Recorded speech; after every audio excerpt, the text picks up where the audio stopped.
Okay, we're focusing now on the King's speech. It will be the first that His Majesty the King will be hosting in Parliament and the first for Rishi Sunak before the next general election. But one topic not expected to be mentioned, despite growing pressure, is the banning of conversion therapy. Okay, a ban was to be prioritised, and some still believe it is the individual's right to choose if they want conversion therapy, and a ban would compromise religious freedom. Okay, well, one such person on this is Gospel Church's Director of Affinity, and that is Graham Nichols, who joins us now alongside Jayne Ozanne, who's the chair of the Ban Conversion Therapy Coalition. Good morning to you both. Jayne, if I can come to you first of all, if there are people who themselves would like to go through this therapy, or indeed there are people whose religious beliefs require this, is it not right to leave the system as it is in place? Well, no, because we know that it's harmful. It ruins lives and it even costs lives. I ended up in hospital fighting for my life. I'd willingly consented to go through this because I believed it was the right thing to do. But the mental torment and the anguish meant that I was in hospital with my body literally breaking down under the strain. And I know that there are thousands of others like us. And that is why so many countries around the world have banned this. It's why the UN has asked for a ban in all countries, because they know that it causes such great damage, particularly to young LGBT people who are going through a stage in their lives when they know that they're gay, but often they know that their religious or cultural communities won't accept that. And therefore they are subjected to some pretty horrendous practices, from prayer through to, sadly, corrective rape. But even prayer can be extremely damaging when you know that you are being told that you are sinful. Jayne, I'm just amazed that we're even talking about this. And I didn't know what your story was. And I want to come back and ask you this. But I want to go to Graham. And I'm going to ask you both the same question. Graham, what is conversion therapy? How would you describe it? Honestly, I don't have a clue, in the sense that what is proposed to be banned in this possible law is something that I don't even recognise. I've never been involved in any coercive persuading people against their will to do something they don't want to do. But I do agree in conversion and people becoming Christians, and becoming a Christian changes your life, and it changes your priorities, and it changes how you practice in all kinds of areas. You believe as a Christian, you believe that being gay, for instance, is a sin? I believe that actually practicing any sex outside of marriage is a sin, and I believe that not recognising the gender you're born with is a sin. But that's my opinion as a religious person, and if people come to me and they want to practice what Christianity teaches, then I want to encourage them to do that and pray for them to do that. But even more importantly, suppose my 14-year-old daughter says, I want to have a double mastectomy. I want the freedom to be able to say, I'm not sure this is a good idea, you transitioning at this point. And actually, the way that the ban is being constructed, it would ban those kind of consensual conversations between pastors and members of their church. I was fascinated to hear that Jayne has actually been through this. Jayne, let me tell us why you went through this, or who made you go through this.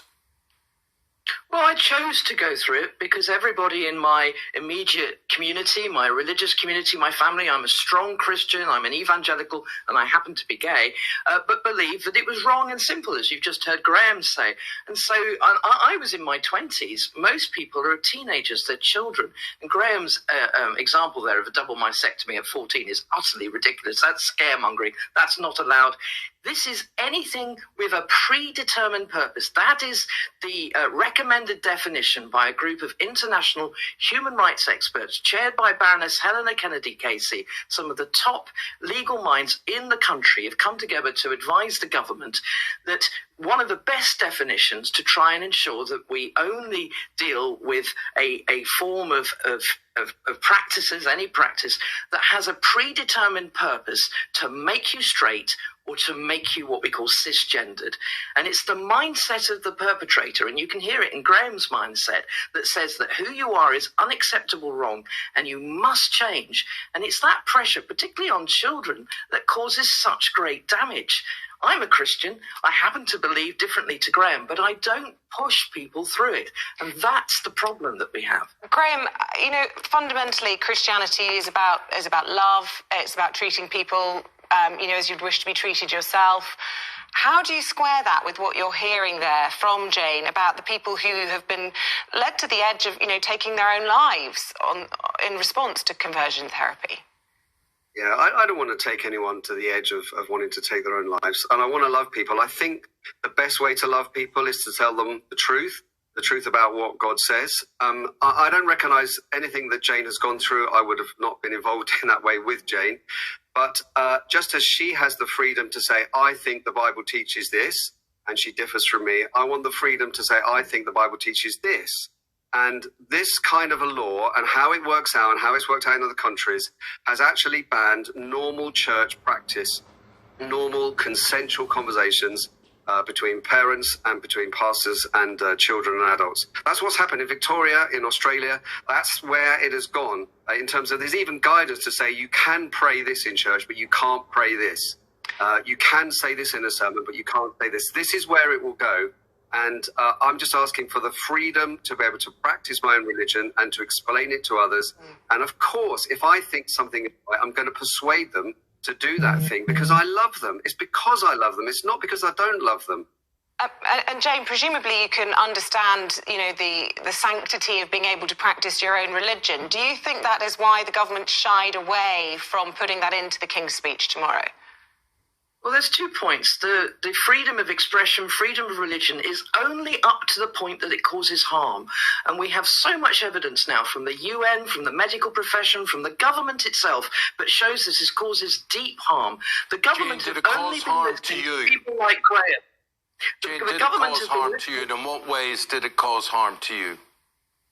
Well, I nearly ended up dying because my body was packing down. But for others, they take their lives. The treasurer of my foundation had a 14-year-old daughter who took her life by suicide because she believed who she was wrong.